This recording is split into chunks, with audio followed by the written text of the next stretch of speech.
Has the Trump administration informed you of plans to dismantle or significantly shrink this agency? Republican Florida Congressman Brian Mast, who's really fantastic. He was on CBS's morning show with Margaret Brennan, and they talked a little bit about the USAID wasteful spending.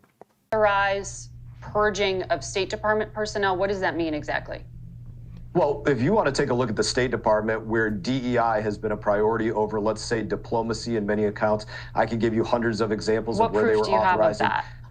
Sure, let's list them off. $500,000 to expand atheism in Nepal, $50,000 to do, let's see, a transgender opera in Colombia, $47,000 to do an LGBTQ trans comic book in Peru, $20,000 a pop to do drag shows in Ecuador. Shall I continue with more examples of where DEI was the priority? It certainly seems like there could be a review of things. Foreign aid, as you know, is less than 1% of the entire federal budget. So we're talking small amounts of money by comparison. We're still talking about tens and tens of billions of dollars.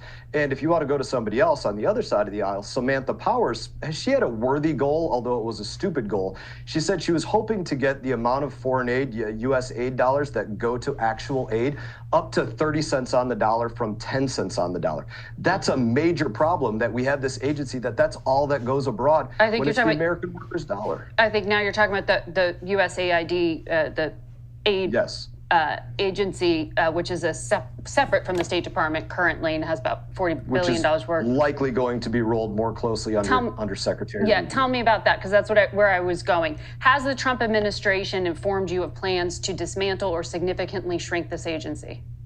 This is something that I'm working on very specifically in conjunction with Secretary Rubio to make sure that there's the appropriate command and control of these agencies, where, again, to make that same point, right now, they already maybe report 10 to Secretary of State. Cents.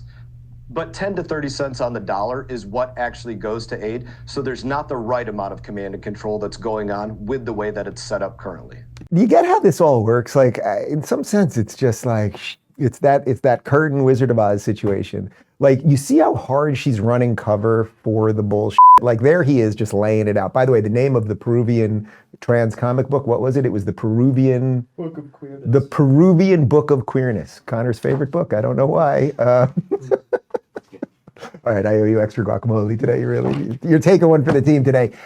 But you get it. Like, we're just doing this nonsense. And what kind of Maggie, are you a journalist? What are you? When little Maggie was in high school, in junior high school, and she was in social studies class, and she was writing papers, and in college, and she wanted to be a journalist and fight the power and everything else, like, what would little Maggie think of Margaret? I don't think you would like her very much, because there you are. You have a competent government official, former member of the military, by the way, who had his leg blown off. I think both of his legs below his kneecaps, if I'm not mistaken, right? For Mast, yeah. There he is, and you're asking him, like, well, what kind of money have we been wasting? And he lays it out, and you're just like, you're pushing back in the worst possible way. You're not very good, Maggie, at what you do.